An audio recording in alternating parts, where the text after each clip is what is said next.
So the CEO of NVIDIA is taking credit for creating the modern video game industry. So it's so weird though, because right now NVIDIA is getting a lot of flack for going all in on AI, and the price of GPUs are skyrocketing, the price of memory is skyrocketing. Gamers are complaining about the specs needed to run current AAA titles. But yeah, he's going to say, we made you. We made this industry that you love, and he's going to kind of ignore all the developers that helped bring this industry to life. And, NVIDIA has been a huge part of the modern gaming landscape. But remember, guys, we had video games, we had computer games long before we had GPUs. I'm just saying, long before we had extra graphics cards. That was like a thing. I remember back in the day when the first graphics cards were being released. It was like, here's an extra card to get extra graphics out of your computer. And now it's just kind of required to run anything, right? So let's talk about this. Before we get into it any further, please subscribe for more pop culture news, views, and rants, guys. All right, this is coming from the PC Master Race subreddit. NVIDIA's CEO says, we created the modern video game industry, but all its push into AI upscaling has done is destroy good game optimization. That is actually true. This person says game optimization became rare long before AI.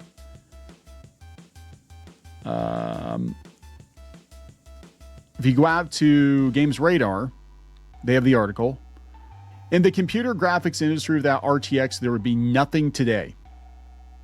Nothing without us. You're nothing without us. While speaking at the Morgan Stanley Media and Telecom Conference this week, NVIDIA CEO is that Jensen Huang had some outlandish claims to make about his company's stake in the video game industry. The AI and graphics card giant CEO said that thanks to the business's production of GPUs and 3D graphics systems in the best gaming PCs, his brand created the modern video game industry. Okay, sure, Jan. Computer graphics were used for things like animation movies, of course, at the time we were founded. It was during that time where computer graphics were becoming more capable and we could simulate virtual reality with it, and we applied it to creating a new industry, which did not exist at the time, called, wait, what the hell? Whoa. It was during that time where computer graphics was becoming, this has to be a bad translation, was becoming more capable, and we could simulate virtual reality with it, and we applied it to creating a new industry which did not exist at the time, called video games. Motherfucker, video games existed long before NVIDIA did. I'm just putting that out there. And so 3D graphics were modernized in my time, consumerized in my time, and the whole video game industry was created in my time. What a punk. That's ridiculous. Neglecting the arcade era, a slew of the best retro console contenders, and countless video games made before RTX was even a glint in one of his reflective jackets, he had more to say. It was NVIDIA that pulled it all together.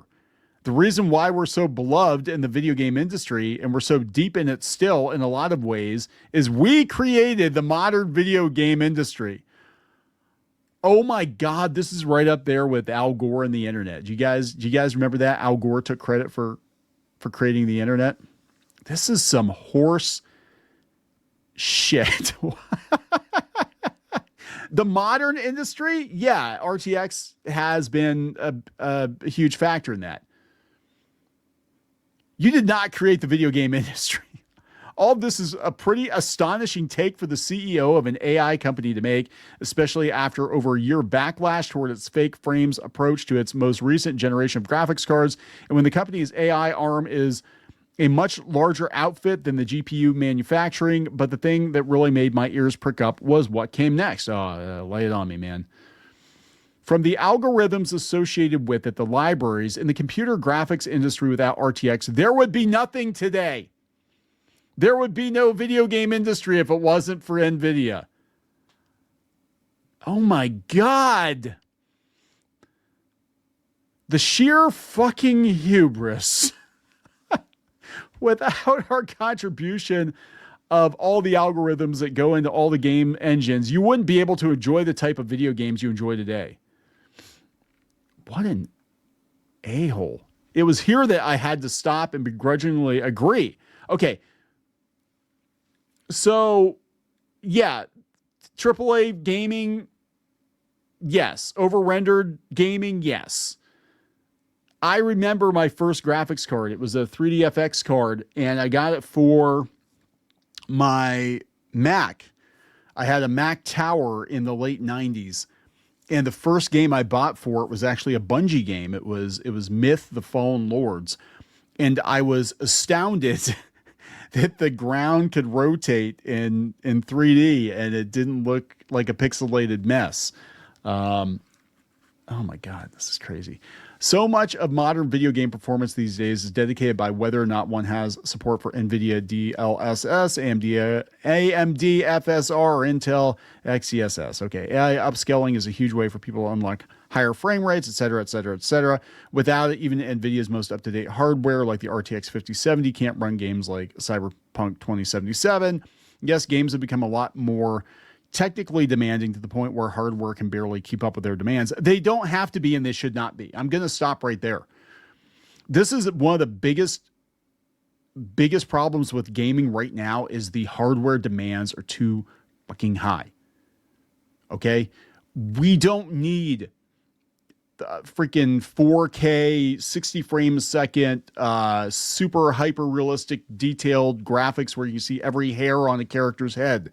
Does that impact your enjoyment of the game? Not really. I mean, Nintendo is like 2 generations behind on all of their consoles, and their games are beloved. People are going back to retro games. It's the game itself. Is the game fun?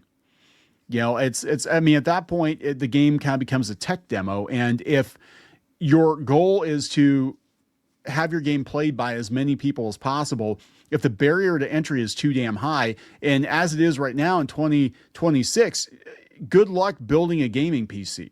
And you shouldn't have to drop $3,000 to play Cyberpunk.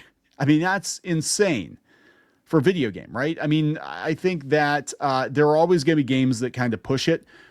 But yeah, I mean, back in my day, it was, pushing it was, oh, this is a CD-ROM game. I have to go buy a CD-ROM. Oh, I need a Sound Blaster card. It was, now it's like, oh, I got to go drop $2,000 on a graphics card if I want to play. I mean, why?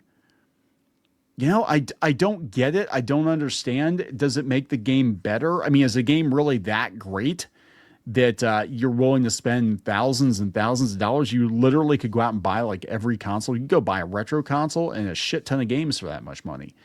Right? I mean, it blows my mind. I swear to God, I think people buy the latest, greatest rig that they can just because they can. And it's almost like somebody buying a car that they drive on weekends. Like, you're not going to use the full power of this thing Monday through Friday, but you just won't be able to brag to your friends that you have it.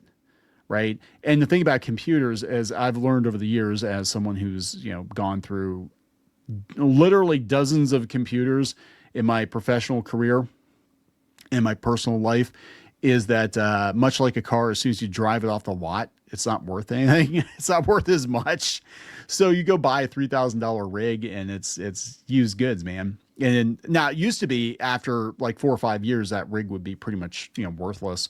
And now though, thanks in part to NVIDIA, people were hanging on to their old tech. But yeah, I would push for a baseline and lower the bar to entry for games, because I don't think that you should have to have a $3,000 rig to play a game. And you sure as hell did not invent video games. God, this is so arrogant. Games have become a lot more technically demanding, to the point where hardware can barely keep up. The best CPUs feel like they've kept up with the innovations in architecture. The best RAM and the best solid state drives for gaming have arguably come faster than they need to be. But graphics cards are the ironic bottleneck of the gaming hardware market. Yeah, NVIDIA's answer to this complex issue was leaning more heavily into AI upscaling, and now it's developed such an advanced form of it with multi-frame generation that's really the thing you're buying one of the brand's GPUs for. He said that is a helpful tool, the AI upscaling, but he said that's where I stop agreeing with the sentiments. Games have always been computationally demanding. There were games on the PS2, and before that, they were doing extremely technically demanding things with physics and graphic systems. There were 3D graphics that had never been seen before in games like Shadow of the Colossus, GTA San Andreas, and even the Burnout titles. This person must be a lot younger than me because I'm like, way back in the PS2, I'm like, bitch. I remember seeing Doom for the very first time and being completely blown away by Doom. Because it was like, oh my God, this should not be possible. These kind of graphics should not be possible on my PC. Those games were demanding, but they were made to run on the PS2 because that was the hardware people had access to. Yeah, I agree with that. I think that you need to find basically the lowest common denominator. Games today aren't optimized like they used to be. The industry, which NVIDIA certainly didn't create, was functioning just fine without the algorithms Jensen Huang was alluding to. The first 3D capable GPU was the 3DFX Voodoo Graphics. Yes, thank you. I was a purchaser of that card. NVIDIA conceptualized the modern graphics card and gave life to more 3D graphical rendering power for game developers. Yeah, they didn't invent it. Modern games are eons above PS2. But back in the day, game performance didn't rely on some NVIDIA flavored secret sauce to run smoothly. Yeah, things are shit now. I think this is part of the reason that AAA games are just kind of,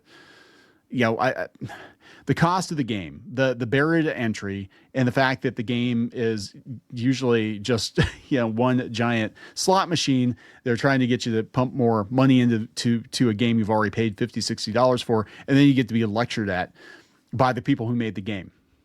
I mean, come on, like they're seriously. Or you could just go buy a cartridge and plug it into your Super NES and call it a day. How many PC ports have arrived in recent years that have immediately shocked paying customers with poor performance, even on the most advanced hardware? Yeah. High Guard is a recent example. Monster Hunter Wilds, I remember that. Jedi Survivor or Sony's ports of The Last of Us Part 1 and 2 on PC. Poor performance is everywhere today, but so long as you can flick a switch with DLSS or FSR and still see a higher frame rate, it's all right. I don't mean this to sound like a slight to game developers. They're trying to cater to so many different types of hardware while making their games stand out. The issue I take with NVIDIA, and it's not with game developers, I take issue with Huang claiming that it created the modern video game industry without its, and saying that without its prohibitively expensive technology, nobody would be able to play them. That is some bull fucking shit. We need to go back to 16 and 32-bit games, right? We need to. This brand has arguably created that issue by not manufacturing consumer hardware that can keep up with industry demands. Instead, it created a cure-all in DLSS that's exclusive to its platforms and hiked the price of that cure-all. So gamers accept it's the norm to pay for hardware that's really just a ticket to AI upscaling. Yeah, the GPUs are going through the roof, man. I can't believe this guy said he created the video game industry. What do you think? I'm whatever, man. Whatever. I'm going to wrap it up. Please subscribe. We'll talk later.